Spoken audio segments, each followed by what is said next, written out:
अन्याय के विरुद्ध एक कहानी नागफनी के जंगल कहानी संग्रह से आपके लिए। उम्मीद है पसंद आएगी। आंखों में ढेर सारे सपने सजोए, मन में सैकड़ों उमंग लिए मैं डैडी के साथ बनारस जा रही थी। अभी कल ही तो मुझे प्रवेश की सूचना डाक से मिली थी। मेरा विश्वविद्यालय में बीएससी में दाखिला हो गया था। ट्रेन से पूरी रात का सफ़र था और मैं अपनी बर्थ पर लेटी लेटी न जाने क्या क्या सोच रही थी। बनारस मैं पहले भी जा चुकी थी, पर इस बार बात ही कुछ और थी। इस बार मैं जा रही थी वहाँ रहने और पढ़ने। कैसा होगा छात्रावास, कैसा होगा कॉलेज, और एक डर मन में था जिसे मैं बार बार झटक कर दिल से निकालने की कोशिश कर रही थी, पर वह भी बार बार ढीठ की तरह आकर मुझे बेचैन कर रहा था। उसके ख्याल से ही मेरी नींद उड़ गई थी। कांपते हृदय से मैंने संकल्प किया, इस डर का डट कर मुकाबला करूंगी, और जब उसका मुकाबला करना ही तय पाया तो फिर उस डर का नाम लेने से क्या डरना। उसका नाम है रैगिंग। खैर, सोते जागते संकल्प करते सुबह हो गई और बनारस भी आ गया। स्टेशन से नहा धोकर हम लोग विश्वविद्यालय पहुंच गए। छात्रावास जाकर संरक्षिका से मिलना पड़ा। वह एक मोटी सी अधेड़ महिला थी, काफ़ी चौकस, तेज तर्रार और आंखों से ही खा जाने वाली। मैं उनकी उस दृष्टि से ही अंदर तक काँप गई। उन्होंने मुझे कमरा नंबर 45 दिया। उससे पहले ही एक और लड़की आ चुकी थी उस कमरे में। खैर, मैंने कमरे में अपना सामान रखा और अपनी रूममेट माला के साथ कॉलेज की ओर चल पड़ी। डैडी ने इस बीच ऑफिस जाकर फीस वगैरह जमा करा दिया था। माला से मिलकर डैडी काफ़ी निश्चिंत हो गए थे और दोपहर की बस से ही घर लौट गए। और अभी हम दोनों ने लेक्चर रूम की तरफ कदम ही बढ़ाए थे कि दो लड़कियों ने हमें रोक लिया। ए फ्रेशर्स, इधर आना ज़रा, अभी आज ही आई और लगी किताबें चाटने। हम दोनों जहाँ के तहाँ खड़े रह गए, जैसे स्टैचू बन गए हों। उन दोनों में से एक आगे आई और बोली, जरा मिजाज देखो इनके, न दुआ न सलाम, न ही ओंठों पर मुस्कुराहट। ऐसे खड़ी हो जैसे भूत देख लिया हो। क्या हम लोग भूत लगते हैं? माला से चुप न रहा गया। बोली, जी ऐसी कोई बात नहीं है। हम लोगों ने आप लोगों को पहचाना नहीं, वरना विश जरूर करते। उधर से एक और जवाबी हमला आया, अच्छा पहचानती नहीं, चलो लॉन में, फिर कभी भूल नहीं पाओगी हमें। मरते क्या न करते। हम दोनों चुपचाप चल पड़े उनके पीछे। वहाँ लॉन में पहुंचकर जो देखा तो होश उड़ाने के लिए वो काफ़ी था। करीब 20-25 लड़कियाँ झुंड बनाकर बैठी हुई थीं और उस घेरे में 4-5 नई लड़कियाँ खड़ी या तो रो रही थीं या अब तब रोने को हो आई थीं। उसमें एक लड़की ऐसी भी थी जो बेहद गुस्से से खड़ी नफ़रत व हिकारत भरी निगाहों से उस झुंड को देख रही थी। उसने साधारण सा सलवार कुर्ता पहन रखा था, चुन्नी गले में पड़ी थी और उसकी दोनों लंबी लंबी चोटियाँ आगे कुर्ते की लंबाई से भी नीचे लटक रही थीं। वह गहरे सांवले रंग की लंबे चेहरे वाली दुबली पतली लड़की थी। उसमें ऐसा कुछ था भी नहीं जिसके कारण कोई उसे ध्यान से देखे, पर उस क्षण जैसे सबका ध्यान मात्र उसके चेहरे पर केंद्रित हो गया था। इसका कारण था उसकी आँखें। जी चाहा, जी हाँ, मैंने ऐसी मन को अभिव्यक्त करने वाली आँखें पहले कभी नहीं देखी थीं। उन आँखों से जैसे नफ़रत की आंधी उठ रही थी और उस घृणा से सम्मोहित होकर सभी कुछ क्षण हतप्रभ रहे। ऐसा लग रहा था वहाँ जमा हुए बाकी सब निकृष्ट और मूर्ख हैं, एक वह सबसे अलग, समझदार और परिपक्व है। उसके द्वारा कराए गए इस एहसास ने सीनियर छात्राओं में एक जुनून, एक सनक भरी क्रूरता पैदा कर दी थी और हम जूनियर्स स्वयं को पहले से ज़्यादा दयनीय महसूस कर रहे थे। जाहिर था कि सीनियर छात्राओं का ध्यान अब हम सब से हटकर केवल उस पर केंद्रित हो गया था। लगभग एक साथ ही वे सब उस घृणा के सम्मोहन को तोड़कर उससे ढेरों सवाल पूछने लगीं और उसने ऐसी मुख मुद्रा बनाई जैसे कह रही हो, तुम सब कितनी मूर्ख हो, व्यर्थ के प्रश्न कर रही हो, मैं तो किसी का जवाब देने से रही। उसकी इस उद्दंड मुख मुद्रा ने आग में घी का काम किया। वे अत्यंत कठोर और निम्न प्रकृति के व्यंग्यों से उसको कोंचने लगी, पर उसके चेहरे पर शिकन भी न आई। लगभग 1 घंटे तक अकेले ही वह कटाक्षों के कोड़े खाती रही, पर टस से मस नहीं हुई। यहाँ तक कि मुझ जैसे मूक दर्शक मात्र भी भयाक्रांत हो गए। तब उन लोगों ने उसे वहीं खड़ा रखा और हम सबको छोड़ दिया। मैं और माला मरे कदम से चलते हुए कमरे तक पहुँचे। कोई कुछ नहीं बोला। कमरे में पहुंचकर माला फूट फूट कर रोने लगी। मेरा मन भी कसैला हो गया। शाम को मेस से चाय पीकर हम लोग छात्रावास के बाहर सीढ़ियों पर बैठे थे कि फिर सीनियर छात्राएं मिल गईं। उनमें से एक वह भी थी जिसने दोपहर में हम सबको पकड़ा था। उसे देखते ही हम सब सकपकाकर खड़े हो गए। वह बोली, रात को 9 बजे डिनर के बाद तुम दोनों मेरे कमरे में आ जाना। 1 मिनट भी इधर उधर नहीं, समझी? माला ने कांपते स्वर में पूछा। जी जी, आपका कमरा नंबर कौन सा है? वह बोली, मेरा कमरा? अच्छा, मेरा कमरा पता नहीं तुम्हें? फिर अपने साथ खड़ी दूसरी लड़की से बोली, विभा, जरा इन्हें मेरा कमरा तो बताना। विभा ने कहा, अरे कितनी इडियट फ्रेशर्स आई हैं इस साल, इन्हें प्रिंसेस का रूम नहीं पता अब तक। उफ, अरे गंवारों, यह हैं प्रिंसेस यानी राजकुमारी सिंह और इनके कमरे का नंबर 1 है, यानी 1। इतना कहकर वे बाहर चली गईं, शायद बाजार। अभी दिन के घाव भरे नहीं थे कि रात को फिर बलि की तैयारी। हम दोनों खुद को कोसने लगे कि आखिर हम कमरे से बाहर आकर खुले में क्यों बैठे। अगर कमरे में बैठे रहते तो इस तरह नहीं फंसते। उसके बाद हम कमरे में लौट गए। डिनर खाने तो गए, पर कोई स्वाद नहीं मिला उसमें। ठीक 9 बजे हम लोग उस प्रिंसेस के कमरे में पहुंच गए। हमारे पहुंचते पहुंचते वहाँ करीब 7-8 जूनियर लड़कियाँ और भी आ गईं। प्रिंसेस और उसकी सहेलियों ने हम सबको कोनों में खड़ा कर दिया। तभी प्रिंसेस चीखने लगी, अभी वह चुड़ैल अपराजिता नहीं आई? उसकी यह हिम्मत! किसी मुर्गी को भेजो, उसे पकड़ कर लाए। हम में से एक उसे बुलाने गई। मैं सोचती रही, कौन है ऐसी पागल जो बुलाने पर भी नहीं आई। अब तो उसे सब बहुत तंग करेंगी। इतने में गई मुर्गी लौट आई। जी, उसका कमरा अंदर से बंद है, बत्ती बुझी हुई है, शायद सो गई है। आवाज़ देने पर भी नहीं बोलती। प्रिंसेस ने कहा, बहानेबाजी नहीं चलेगी, उसे यहाँ आना ही पड़ेगा। चलो, सब लोग उसे लाकर ही छोड़ेंगे। सब उसके साथ चल पड़े। हम भी थे पीछे पीछे। प्रिंसेस की इच्छा ही आज्ञा थी सबके लिए।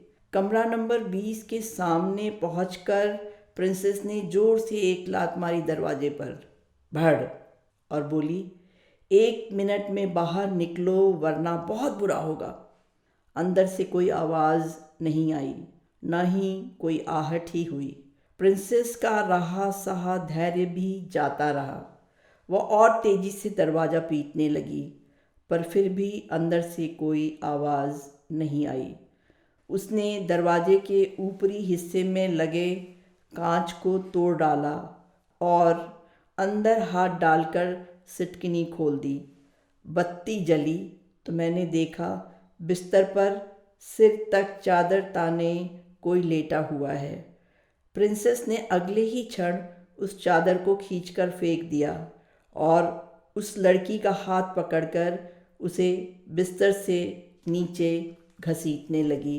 प्रिंसेस का चेहरा क्रूरता व क्रोध से विभत्स लग रहा था।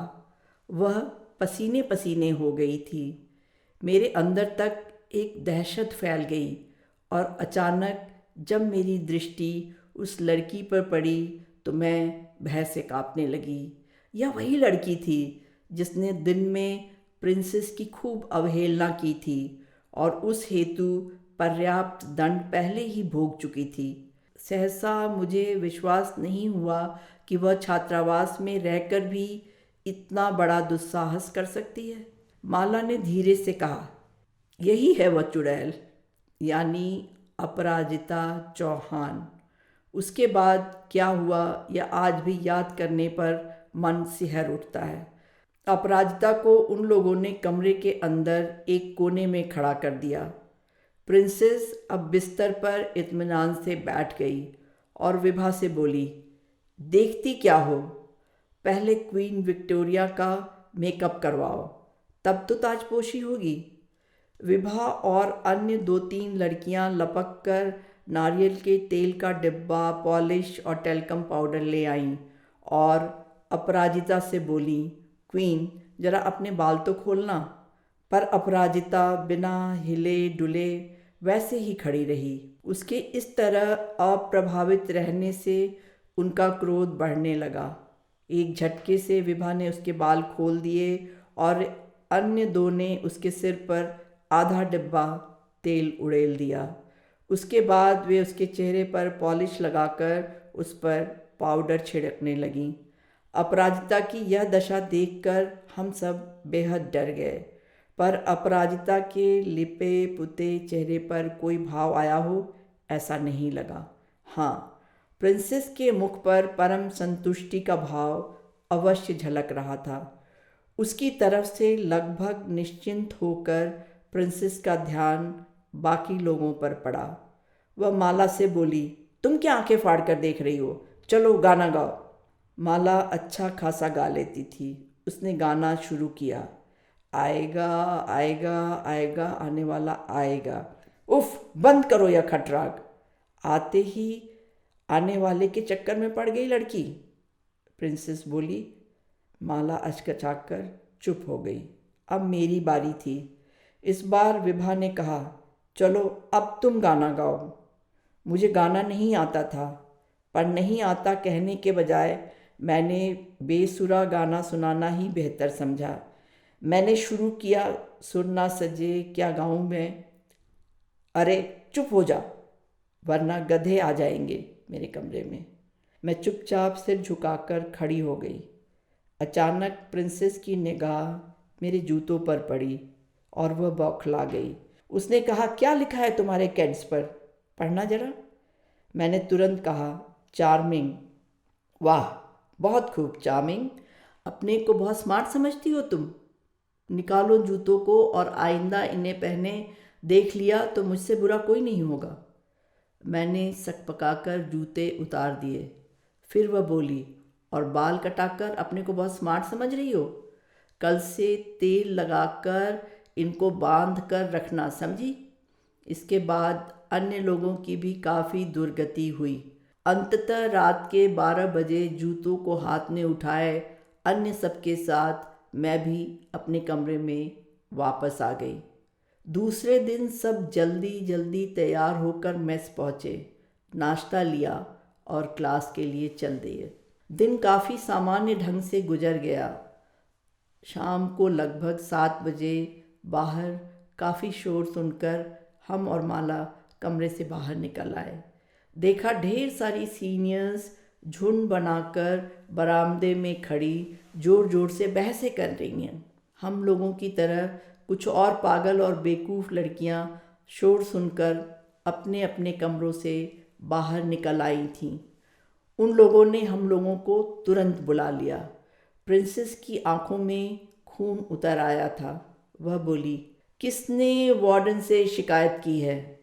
हम लोगों ने तुम लोगों को तंग किया था कल रात। क्यों? विभा भी चुप न रह सकी। क्यों? जवाब दो।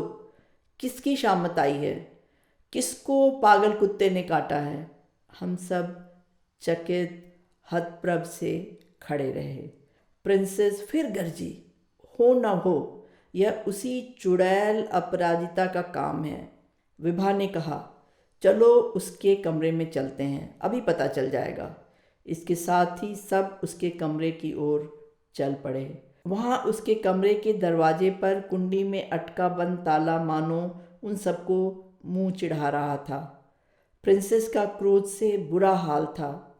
उसने रमा से कहा, जरा वार्डन के घर किसी बहाने से जाकर देखो, वहीं तो नहीं है। फिर हम सबसे बोली, डिनर के बाद 9 बजे मेरे रूम में तुम सब पहुंच जाना। और तेज कदमों से वहाँ से चली गई। माला और मैं कमरे में लौट आए। माला ने कहा, वार्डन की डांट पड़ने पर यह सब और बौखला गई हैं। अब तो वाकई अपराजिता की खैर नहीं। मैं भी बोले बिना ना रह सकी। आखिर रैगिंग तो हर जगह होती है, फिर वार्डन तक जाने की क्या ज़रूरत थी? वैसे भी वार्डन प्रिंसेस वगैरह को डांट ही तो सकती हैं, उन्हें रैगिंग करने से रोक नहीं सकती। खैर, इसी उधेड़ बुन में डिनर खाकर हम सब प्रिंसेस के कमरे में जा पहुँचे। आज मैंने हवाई चप्पल पहन रखी थी और बालों में तेल लगाकर उन्हें किसी तरह रबर बैंड से बांध लिया था। मुझे मालूम था कि आज वार्डन से चुगली करने का मुआवजा हम सब से वसूला जाएगा। वहाँ पर अपराजिता नहीं थी। शायद उस वक्त भी वार्डन के घर पर ही बैठी हो। अचानक प्रिंसेस चीखी, सब की सब एक पैर पर खड़ी हो जाओ। और तुम, क्या नाम है तुम्हारा? जी, सीमा। तुम हवा में रोटी बनाओ। सीमा अचंभित सी खड़ी रही। हम सब भी सोचने लगे कि हवा में कैसे रोटी बन सकती है। प्रिंसेस फिर चीखी, ऐसे आंख फाड़कर क्या देख रही हो? कभी रोटी नहीं बनाई? चलो हवा में एक्टिंग करो जैसे आटा गूंथ रही हो, फिर रोटी बेलो और सेको। सीमा वाकई आटा गूंथने लगी। फिर रोटी बेली उसने और सेकने भी लगी। तब तक विभा ने कहा, माला तुम सब्जी बनाओ। और फिर मुझसे बोली, तुम सामने पड़ा बॉल उठाकर उसे देवानंद समझ लो और खुद को जीनत, और फिर हीरा पन्ना का गाना गाओ। मैंने लपक कर बॉल दोनों हाथों में उठा लिया और गाने लगी, हीरा की तमन्ना है कि पन्ना मुझे मिल जाए। बस बस बंद करो यह रेखना। प्रिंसेस के बिगड़ने पर मैं चुप हो गई। उस दिन रैगिंग करने में उन सब का ज़्यादा मन नहीं लगा। प्रिंसेस अपराजिता के छिप जाने से काफ़ी क्षुब्ध थी। शायद उसे यह अपनी बहुत बड़ी हार लग रही थी। लगभग 1.5 घंटे में ही उन लोगों ने हम सबको डांट डपट कर छोड़ दिया उस दिन। इसी तरह रोज़ रात को हमारी पेशी होती। 1.5-2 घंटे किसी कुर्सी या मेज के नीचे हम सबको बैठाकर और तरह तरह के व्यंग बाण मारकर वे सब हमें रात 11 बजे तक वापस भेज देती। इस बीच अपराजिता वार्डन के घर ही खाना खाती और वहीं रात में सोती थी। क्लास के समय आया करती, उसी के साथ आती और जाती थी। राजकुमारी सिंह भूखी शेरनी की तरह तड़पती रहती कि कब उसे अकेला पाए और निगल जाए। पराजय का भाव अब उसे पहले से ज़्यादा कुंठित करने लगा था। वह बार बार हम लोगों से कहती, उसे तो मैं वह सजा दूंगी कि वह जीवन भर याद रखेगी, और तुम सब इस गलतफहमी में मत रहना कि मैं हार गई हूँ उससे। मैं वार्डन से नहीं डरती। वार्डन की ऐसी की तैसी, उसे भी मैं ठीक कर दूंगी। उसके इस तरह तिल मिलाने से हमारा भय बढ़ता जा रहा था। अपराजिता के प्रति उसकी घृणा का कोई अंत न था। उस घृणा की आग में बाकी हम सब रोज भुने जाते। और एक दिन तो हद हो गई। उसने शाम को क्लास से लौटते हुए अपराजिता को रोक लिया। हम सब भी ठिठक कर रुक गए, पर अपराजिता ने जैसे सामने खड़ी राजकुमारी को देखा ही नहीं और बगल से हटकर जाने लगी। राजकुमारी के लिए जूनियर्स के सामने यह अपमान असह्य हो गया। वह लपक कर वार्डन के घर चल दी। वार्डन को आया ने बताया कि राजकुमारी मिलने आई हैं, तो उन्होंने कहलवा दिया कि वह उससे इस समय नहीं मिल सकती। अब लगातार दूसरी बार उसे हम सब के सामने अपमानित होना पड़ा।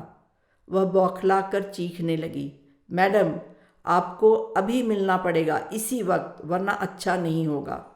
फिर हम सब की ओर मुड़कर बोली, कोई यहाँ से नहीं हिलेगा और सब यहीं रुकें। मेरे साथ ही अब तुम सब जाना। हम सब स्तब्ध, भयाक्रांत वहीं खड़े रहे।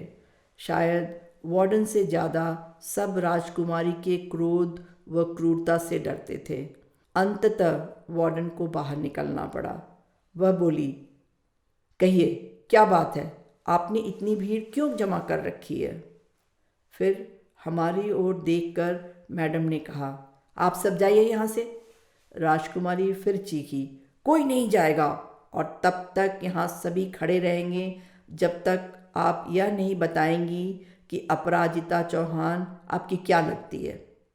आपने उसे क्यों सिर पर चढ़ा रखा है? मैडम, आप हॉस्टल का अनुशासन खराब कर रही हैं। वह आपके चढ़ाने में आकर हम लोगों को विश भी नहीं करती। और इंट्रोडक्शन लेना देना तो यहाँ हर साल होता है, यह कोई पहली बार तो हो नहीं रहा। मैडम के मुख पर एक भाव आता तो एक जाता। वह बोली, राजकुमारी सिंह, तुम मुझे नहीं डरा सकती। तुम इंट्रोडक्शन लेती हो या नई लड़कियों को सताती हो, मुझे सब पता है। राजकुमारी ने कहा, मैडम, मुझसे दुश्मनी मत लो वरना पछताओगी। हम सब कल ही वाइस चांसलर से मिलकर तुम्हारे खिलाफ मेमोरेंडम देंगे। जब वार्डनशिप जाएगी तो याद करना, मुफ्त का घर और बिजली पानी तथा आया की तीर मारदारी। जैसे किसी ने मैडम के मुंह पर चाटा मारा हो। वह एकदम चुप हो गई। हम सब ने देखा वह अंदर जाकर अपराजिता को समझाने लगीं और उसे समझा बुझाकर राजकुमारी के साथ भेज दिया। वह इतना ही बार बार कहती रहीं, अपराजिता, ज़्यादा हट ठीक नहीं, इनके साथ जाओ और जो कहें करो। आखिर थोड़ी बहुत छेड़छाड़ तो हर हॉस्टल में होती है। इसके बाद एकदम मरे हुए कदमों से वह अंदर चली गईं। अब तक अपराजिता उन्हें अविश्वास की दृष्टि से देख रही थी। वह सिर्फ इतना ही कह सकी, दीदी, दीदी, आप भी इतनी कमज़ोर पड़ जाएंगी, नहीं सोचा था। पता नहीं उसकी दीदी ने सुना या नहीं, पर राजकुमारी ठहाके लगाने लगी और हंसी के बीच बड़ी मुश्किल से बोली, अरे बड़ी आई दीदी वाली। वह क्या बोलेंगी? उस गरीब की माँ और 3 बहनों का खर्च कैसे चलेगा अगर उसकी तनख्वाह से घर, बिजली और पानी का बिल भी कटने लगेगा? और अभी पिछले साल तो वाइस चांसलर से कहकर पहले वाली रजनी श्रीवास्तव को निकलवाया था हम लोगों ने। यह सब सुनकर मेरा मन वितृष्णा व तिरस्कार से भर गया। पर मुझे अच्छी तरह से पता था कि यदि मैंने राजकुमारी के अन्याय के विरुद्ध आवाज़ उठाई तो वह मुझे भी मिट्टी के खिलौने की भांति चूर चूर कर देगी और मेरे साथ कोई नहीं आएगा। जो उसका विरोध करती होंगी वे सब भी मन ही मन मेरी तरह से बस सोच सोच कर मन महसूस कर रह जाती होंगी। स्वयं मुझ में भी तो विरोध को स्वर देने का साहस नहीं था। मैं तो उनमें से थी जो राजकुमारी की हर बात को अध्यादेश समझकर उसका पालन करती थी। हम तब भी वहीं खड़े रहे और राजकुमारी पागलों की तरह बेहताशा अपराजिता और उसके सातों पुश्तों को अपमानित करती रही। उसके बाद राजकुमारी ने ऐलान किया, आज रात 9 बजे पूरा हॉस्टल लॉन में इकट्ठा होगा और देखेगा प्रिंसेस का रंगारंग प्रोग्राम। हम सब बेहद गुमसुम अपने अपने कमरों में चले गए। हर समय बकबक करने वाली माला भी आज बेहद चुप थी। यंत्रवत हम लोग डिनर खाने मेस में गए, पर खाना किसी ने ठीक से नहीं खाया। रात के 9 बजे हम लोग लॉन में पहुंच गए। मन में अजीब छटपटाहट हो रही थी। शायद अपनी सीमा, अपनी सामर्थ्यहीनता और विवशता से हम सभी उद्वेलित थे। ऐसा किसी ने मुझसे कहा नहीं, पर अपने मन की दशा से मुझे ऐसा लगा कि सबकी दशा वैसी ही होगी। रैगिंग के ऐसे विकराल व विभत्स रूप की परिकल्पना भी मैंने कभी नहीं की थी। मन का कोई कोना जैसे मर गया था। स्वयं की दृष्टि में गिर जाना कितना कष्टमय होता होगा, उसकी अनुभूति बहुत तीव्रता से हो रही थी। एक दंभी व निकृष्ट मानसिकता की शिकार छात्रा का अत्याचार निशब्द सहने की व्यवस्था को शब्दों में बांधने की सामर्थ्य मुझ में आज भी नहीं। रह रहकर मुझे बहुत पहले किसी पुस्तक में पढ़ी ये पंक्तियाँ याद आ रही थीं। अन्याय करने वाला दोषी है और दंड का भागी भी है, पर उससे ज़्यादा दोष उनका है जो अन्याय बर्दाश्त करते हैं। अचानक लॉन में शांति छा गई और प्रिंसेस की उपस्थिति ने मेरे मन के द्वंद्व को भी शांत कर दिया। उसके प्रति भय की पराकाष्ठा ने ही मुझसे सोचने समझने की शक्ति भी छीन ली। उसे देखते ही मेरी बुद्धि कुंद हो जाती थी। सारा संकल्प और विरोध भाव तिरोहित हो जाता था। राजकुमारी बाहर लॉन के बीच में बने चबूतरे पर बैठ गई। इधर उधर देखते हुए उसने मानो इकट्ठी हुई भीड़ का जायजा लिया। लड़कियां भारी संख्या में उपस्थित थीं। इससे संतुष्ट होकर तृप्त भाव से बोली, उस चुड़ैल को मेरे सामने हाजिर किया जाए। विभा, मधु, तुम सब आरती की तैयारी करो। उन सब ने अपराजिता को धकेल कर सामने खड़ा कर दिया। मधु उसके लंबे बाल खोलने लगी। विभा ने तब तक उसके चेहरे पर पॉलिश तेल और पाउडर का मिला जुला लेप लगाना शुरू कर दिया। तब तक रमा जाने कहाँ से पुरानी चप्पलों की एक माला ले आई। बड़ी अदा से उसने ऐलान किया, अब चुड़ैलों की रानी को माला पहनाकर हम उनका स्वागत करते हैं। अपराजिता के मुख पर आज स्वाभिमान की आभा नहीं थी, बल्कि अपमान से उसका मुख निस्तेज हो गया था। अत्यंत निराश व दयनीय होकर उसने विकल दृष्टि से उस भीड़ को देखा, शायद मात्र एक पल के लिए, और फिर आंखों को झुकाकर लॉन में उगे घास को अपलक देखने लगी। उसकी उस दृष्टि में क्या था? धिक्कार, मात्र धिक्कार।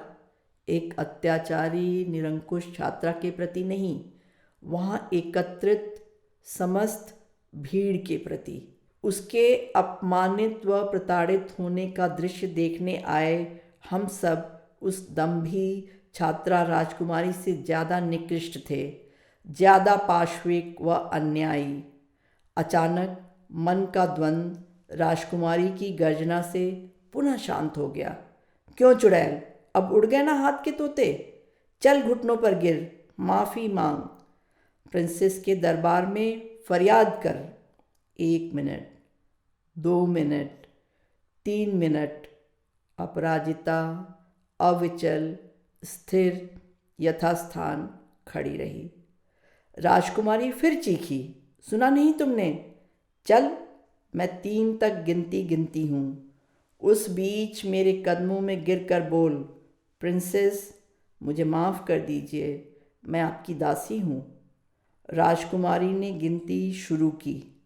1, 2, 3। अपराजिता प्रस्तर मूर्ति बनी खड़ी रही, न हिली न डुली। राजकुमारी क्रोध में तमतमाते हुए खड़ी हो गई। रमा, विभा, मधु, तुम सब उसे घसीट कर यहाँ लाओ। तीनों ने उसे खींचना शुरू किया। वह भी अपनी सारी ताकत लगाकर वहीं खड़ी रही। राजकुमारी अब चबूतरे से उतरकर उसके पास आ गई। क्रोध में उसका तन कांपने लगा। उसने कहा, आज तुम्हें झुकना होगा, झुको, वरना मैं तुम्हें किसी को मुंह दिखाने के काबिल नहीं छोड़ूंगी। अपराजिता मानो पत्थर हो अपलक दृष्टि से लॉन की घास को देखती हुई वैसे ही खड़ी रही। वह क्षण राजकुमारी के धैर्य का बांध तोड़ गया। उसने तुरंत विभा से कहा, तुरंत एक कैंची ले आओ। आज इस घमंडी के सारे बाल काटकर मैं इसे ऐसा बना दूंगी कि यह हॉस्टल तो क्या यूनिवर्सिटी ही छोड़ देगी। राजकुमारी का दम्भ चरमोत्कर्ष पर था, पर विभा भयभीत हो उठी। जाने दो प्रिंसेस, जाने दो, मैं अभी इसे समझाती हूँ। पर अपराजिता शायद अपने दृढ़ आत्मबल से इस अपमान, तिरस्कार और समझाने बुझाने की प्रक्रिया से दूर परे जा चुकी थी। वह वैसे ही खड़ी रही। आखिर बड़े बेमन से विभा एक बड़ी कैंची कमरे से ले आई। विभा फिर अपराजिता के निकट पहुंचकर उसे समझाने लगी, पर कोई असर न हुआ। स्तब्ध भीड़ ने सोचा, राजकुमारी के हाथ में कैंची देखकर अपराजिता उसके पैरों पर गिरकर रो पड़ेगी, पर ऐसा कुछ भी नहीं हुआ। कैंची अब राजकुमारी के हाथों में थी। वह अपराजिता के और पास आकर बोली, झुक, वरना मैं तेरे सारे बाल सचमुच काट दूंगी। मुझे न सुनने की आदत नहीं। अपराजिता फिर भी नहीं झुकी। भय से कांपकर पास खड़ी माला ने मानो सहारे के लिए मेरा हाथ पकड़ लिया और दहशत व तनाव से मेरे पैर कांपने लगे। उसी क्षण राजकुमारी के हाथ में कैंची चमक कर अपराजिता के बालों से जा लगी। और यह क्या, माला का हाथ झटक कर मैंने क्षणांश में पागलों की भांति दौड़कर राजकुमारी का हाथ पकड़ लिया। अब मेरे पैर नहीं कांप रहे थे और मेरे हाथों में अचानक इतनी शक्ति आ गई थी कि राजकुमारी भी जड़ होकर मुझे देख रही थी। उसकी आंखें आश्चर्य से फटने फटने को हो आई थीं। मेरे मुख से निकला पहला वाक्य था, नहीं, अब और नहीं राजकुमारी, तुम्हारा यह पागलपन अब और नहीं सहेंगे हम। इतना सुनकर अपराजिता मानो नींद से जाग अचानक भौचक हो मुझे देखने लगी। उसके मुंह से कुछ नहीं निकला, बस यथास्थान खड़ी खड़ी मुझे देखती रही। स्तब्ध भीड़ पहले से ज़्यादा आतंकित होकर अब मुझे देखने लगी। उस क्षण मेरी समझ में नहीं आया कि क्या करूं। मैंने राजकुमारी का हाथ छोड़ दिया और एक झटके से अपराजिता का हाथ पकड़कर कहा, तुम चलो मेरे साथ, जिसमें हिम्मत हो मुझे रोके। राजकुमारी खड़ी रही मौन, मानो उसके दम्भ का सारा नशा उतर गया हो। मैं अपराजिता का हाथ पकड़े भीड़ को चीरती हुई अपने कमरे की ओर चल पड़ी।